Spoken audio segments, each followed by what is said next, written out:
Welcome back to Paddy's Golf Tips. We're here at the Ritz-Carlton Grand Lakes in Orlando, the PNC Championship.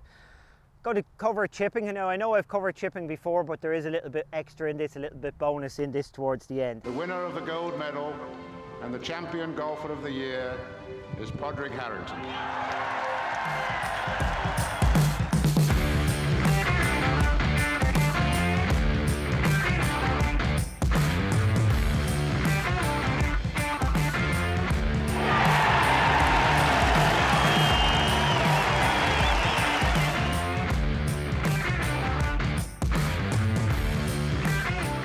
Okay, so the standard things with chipping, we want to be on our left side, okay? We want to take all practice swings left of the golf ball, hitting the ground left of the ball.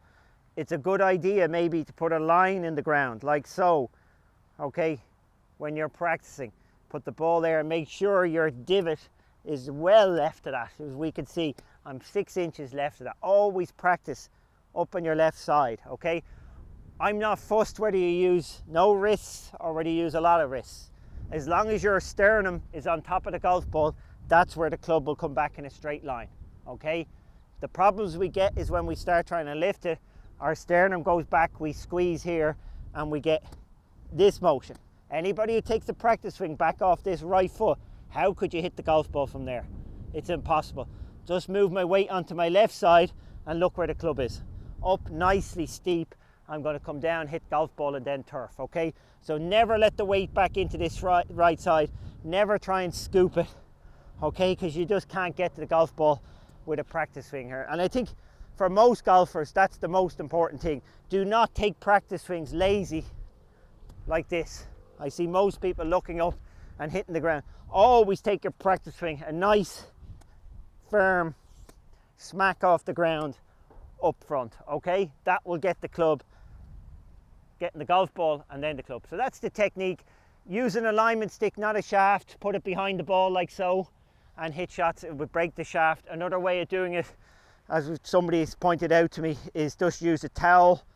So again, you're not going to break anything with a towel. If you put that in behind the golf ball as well, I have that line there. I can go a little tighter on a chip shot. I got my 52. I always like to practice with less loft when I'm doing my technical practice on my chipping. I think if you've got a lot of loft, you're always trying to get the loft down. So when I'm practicing a lot, I use a pitching wedge or a 52-degree wedge because I'm always trying to work the loft under when I'm practicing. So technically, if you're practicing, make sure you're not doing it with your lob wedge. The lob wedge is not a great club for your technique, okay? Better off with a pitching wedge or a 52. So look, I'm leaning in. You can see this. I'm not going to hit that towel. And I got a beautiful strike there. Nice low spinny shot. You can see the ball was on top of that line. The divot's all ahead. Lovely technique, okay? Stay left. From that position, once you get good at it, start off with neutral shots. Eventually, I work the club under, as you can see. I'll throw it underneath the ball, but I'm throwing it under from this side. I'm not trying to get loft over here, okay? So the loft is my hands, not my body, okay? I'll throw that. I'll get a bit of height on this one. 52, got a lot of spin on that, as you can see. Work the club under. Divot is what, 3 inches ahead of that line. The ball was just on top, just ahead of that line, and I'm not hitting this towel, okay? Again, bit of loft. Lean in on that left side. As you can see, I'm leaning. Little bit thin that time. I don't mind that. I'm exaggerating for practice here, so that's not a bad thing, okay? I prefer to see a thin shot than a fat shot. Do not want to hit behind the golf ball. You have no control with that. Okay, so we've decided that's our technique. Left-hand side. Okay, we can work the club under if we want, or if we wanted to hit a more neutral shot. The neutral is pretty easy. Okay, just like so. Now, I think I've covered, as I said, I have covered all this, so I'm adding in one more thing. So, bad chippers. Every time I see people who struggle with their chipping, they do the same thing. They're anxious, they get quick, they're afraid of decelerating, so they really go, they have it in their head that all their bad chips were fat and they were decelerate. So they're afraid of decelerating on it. So they generally go really quick, just like that. I hit 8 inches behind that ball. The reality of a good chipper is his backswing is going to be longer than his follow through, okay?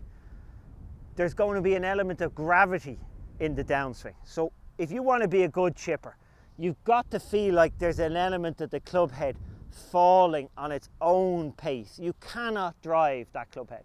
So if you're short and you're afraid of accelerating, you're going to keep driving the hands. You can't hit a golf ball from there. That has to flick. Whereas what I'm saying is, you go back and you'll feel very long to you start off with. You should go back long enough that there's an element of gravity helping the downswing. So your downswing will look more like that. Like, I couldn't strike that shot better. It was as pure as can be. Long backswing, short follow through with a little bit of gravity helping. So a little bit of the club falling on its own weight rather than you feeling like you need to drive that club. We don't want the short swing. We don't want any of that. So the practice for you is, go down here a little bit, is definitely feeling of, even though I'm going to chip this one even a little shorter, is long and short. So long backswing, short follow through, just like that. Long, little bit of gravity and short. Now I'm staying left, I'm on my left hand side. I did a lot of this naturally as a kid. I didn't realise, you know, I spent a lot of time just having fun where I would spend time hitting chip shots. This is not 52. Like, one of the things we did as kids, we'd all, who could take the longest swing and hit the shortest shot. Obviously that went a little too far, but you know, you get the long and slow, okay? Much better than short and fast, okay? And again, I know that was a flop shot. On a normal chip shot, we are talking, like, if you really were trying to get it to spin, you'd definitely be long, and there, the little bit of decel is going to throw the club, and that's the maximum amount of spin I'm going to get from that distance. That's really all there is to chipping. Get your weight in your left, let the club go up, then a little bit of gravity, short follow through, okay? That's the best way of doing it. We don't want a short and a long swing through. We want a long and a short follow through, okay? Always on the weight in the left. And be careful with that practice swing. Do not be lazy with the practice swing and be taking it off the right foot, looking at the target. Take your practice swings looking at the ground as far forward as you can. Okay, that's all there is to chipping.